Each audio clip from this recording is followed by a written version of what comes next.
I think they're clapping because it's the last one. Hello, Nashville. Thank you. Should be Sorry. standing here. Thank you. Cool. Well, this is the last one. We are all that standing. Well, actually, we have one more session after this, but we're almost done. Great. What I want to start talking about here is, what's changed. Obviously, the session's about lessons learned. So I'm curious what you guys saw this year that really sort of set the tone. That you thought this was the big thing we were dealing with. That we're going to continue to deal with next year. What was it for you? Great question. Thank you. I think that what hasn't changed is people being dishonest with each other. I think that One way to start. the more likely, yeah, it's good. It's good. I'm just trying to be real talk here. We do these conferences and they're great, and we have good people in our industry, and that's a plus. But everybody needs to say out loud with one deep breath that it's going to be okay. We kind of meet together and we have these apocalyptic moments where ad blocker is going to screw us or non-human traffic is going to screw us. But if we all just admit together that we're in the same bucket and we're making it up as we go, I think we'll be better off. So that hasn't changed. You're saying that hasn't changed. What has changed is the demand for premium inventory. Define premium. How do you define it? Sure. If you've heard of the publisher and they write good content and they have organic audience, that's premium. Okay. Great. What are you seeing? Because you obviously are seeing this at a much higher perspective, right? He's on the ground. You're sort of. Sure. Well, for one thing, programmatic is here to stay, for one, and it's growing, and it's going to continue to grow. Our research says that last year it was $10 billion within a $49 billion industry, so I think that's going to continue to grow. Some of the issues that have popped up this year, ad blocking and just the continued issues with fraud and bot traffic have continued, but we've been working at the IAB to deal with those issues from an industry perspective, and I can get more into that in a little bit. Yeah, I want to touch on ad blocking, fraud, all that. Actually, let's start with the fraud thing. We just had these crazy numbers in the presentation a little bit earlier, about 24% of video, 12% of display. Is that surprising to you? Does that sort of match what you're I'm not surprised. Video is where the money is, so that's where the criminals are going. I would say, though, that we've been working with the industry, not just the publisher side, but the buy side, the A&A, the 4As, and the IB. Those are a lot of acronyms, but that's the agency association and the marketer association to come together to deal with this issue, because we really have to work together to create a trusted group of companies that work together to really stomp this out. We've set up the Trustworthy Accountability Group, TAG, to deal with this, and this is a cross-industry association. And I was sort of sad to hear Ryan didn't bring that up when he talked about the size of that number. So what is that? It's a group of accredited. It's a program. It's an association that's separate from the IB and the A&A and the 4As, but it's also a program in which companies come together. They get certified around being tag compliant. They register. They begin to know who their customers are and who the publishers that they work with are. There's a threat list and other tools that publishers can use to share information and to try to minimize the exposure to bot fraud. So you're basically making the case that this can only really be solved with a industry-wide sort of formal system, not sort of piecemeal. I don't think there's a silver bullet, a technology that's going to do it. I think it's really just known entities, known business people working together. Right. And if you don't transact with somebody that's in that program, you do so at your own risk. Right. What about telling buyers only buy publishers you've heard of, and telling publishers only allow access to your inventory to advertisers you've heard of? Right? In a way, isn't it's that a very simple way to go about it? simplified way of saying it, but in a way, you kind of want to do that, and you want to make sure that there's actually an incentive for publishers to join the program, because if they're not preferred, then what's the point? We've had an issue with our quality assurance guidelines over the year where people will say, no one's asking for it, so why should I do it? Yeah, but it's a common sense thing. I think that there's an issue in our industry, but in every industry, about as it relates to greed, whether it's publishers being greedy about maximizing revenue or buyers wanting really low rates and scale. There has to be an understanding that at some point we should all come together under the auspices of the IAB. And just say out loud, I'm not going to let you have my inventory if I've never heard of you. And I'm not going to buy your inventory if I've never heard of you. I don't even go to your website. You run into problems. Publishers run into problems with, when it comes to buying traffic, right? And then the traffic buying source. Perfect. So it just, publishers shouldn't be buying traffic. There you go. And if they, I mean, I can only talk about Gawker Media. We don't buy they traffic, should make and sure that they're it's shady. legitimate. The more complicated you make things, the more shady it gets. Right. I used to work in finance, and in 2008, when everything went to hell, Got out. you had like people going in front of Congress and trying to explain what was going on. Nobody had any idea what happened. All these like complicated financial products. So in this instance, you have a buyer that's like, I like this website. I want to put my ads on it. Or I like this audience, and this is what I'm looking for. That's pretty simple. The more complicated it gets, the more likely people are going to be able to find the cracks and do nefarious stuff. So we need to be a little bit less greedy. Everybody can be happy and be successful in this space because there's so much demand for it, and the momentum is with us, obviously. So we need to be have a little bit more integrity as it relates to revenue and advertising in general. To harden the supply chain because there's a lot of it's very complex and there's lots of opportunities to exploit it. So we got to make sure that there's innovation, but we also have to make sure there's some barriers to entries to keep the criminals out. I mean, just the fact of registering your site is a way that can eliminate a lot of nefarious characters getting into the ecosystem. Right. So we have two solutions. One is common sense, it seems. Yeah. And another one is make it so that this is something where every seller is known, right? So you have that layer of transparency. Buyer and seller. Right. Yeah, both sides. So surprisingly, another thing that wasn't brought up much here, which surprised me, was ad blocking. We've covered it to death. People have been a lot of thought pieces around it, especially now that Apple is involved. What's your stance on that from the publisher side? I think ad blocking is the result of, again, greed. Remember, like back in the day when it was like pop unders and auto audio and stuff. People are like traumatized by banner ads. Ad blocking makes sense to me from a consumer perspective because they have to pay for bandwidth to see ads on their mobile devices, and we get these conferences together and we never talk about like creative and how creative can be very helpful in telling a story for a brand and how it can actually connect with a reader if it's done the right way at the right time with the right person.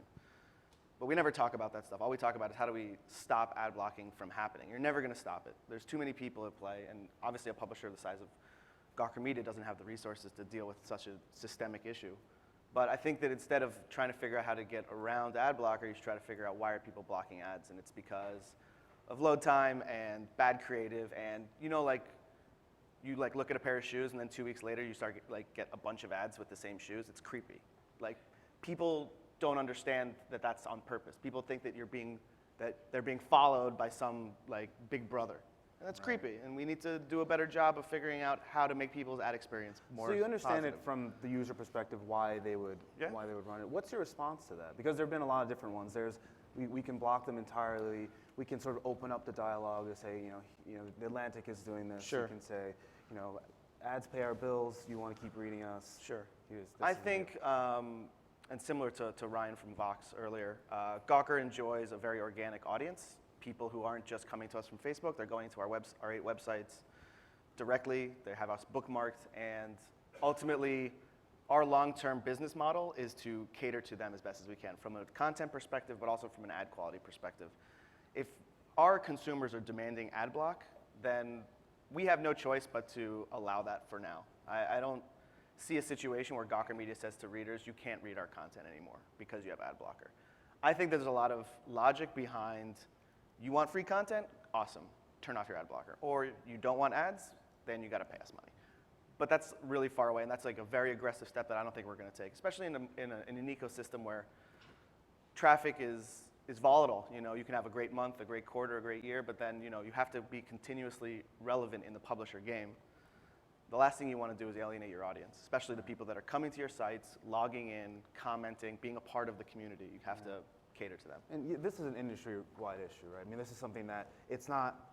I think that one of the challenges with ad blockers now is that all someone needs is like a really bad experience on 1 or 2 sites to turn on an ad blocker, and now every site that they go to afterwards, even if they've never been there before, is now a victim of the collateral damage to the initial one. So it almost seems as if there needs to be, more than like on the level of publishers, but sort of industry-wide. Right. Well, we've guidelines, been, which is- you which know, is what obviously you're this trying has to do. been a super hot issue, and the IAB has been, focusing a lot of effort on it.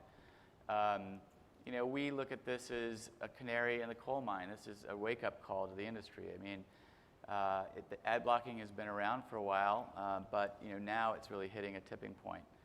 As Eyal said, it's sort of a new normal. I mean, it's just part of where we are now. We're never going to get rid of it completely, but there are ways to make it better. We have a program called Lean, which is light, encrypted, ad choices, non-invasive ad program. So we're going to work from an engineering and standard perspective to get a better user experience with the ad unit. And we're also asking our members to experiment with notice and detection, notice, constraint, and choice. So, we did research last year that said that over 60% of people that had to make a choice of turning their ad block off to use to get content said they would do it. So, we just have been so good at, creating a great experience that they didn't realize that there was this value exchange. If we actually go out and say, hey, this is important to get this content, or if you don't want ads, you can pay for it, whatever it happens to be, whatever the right combination is, that's going to be a way to minimize the effect of ad blockers in the long run. Again, there's no silver bullet that's going to solve this. Let's switch gears a little bit and talk about what we are likely to be talking about next year in 2016.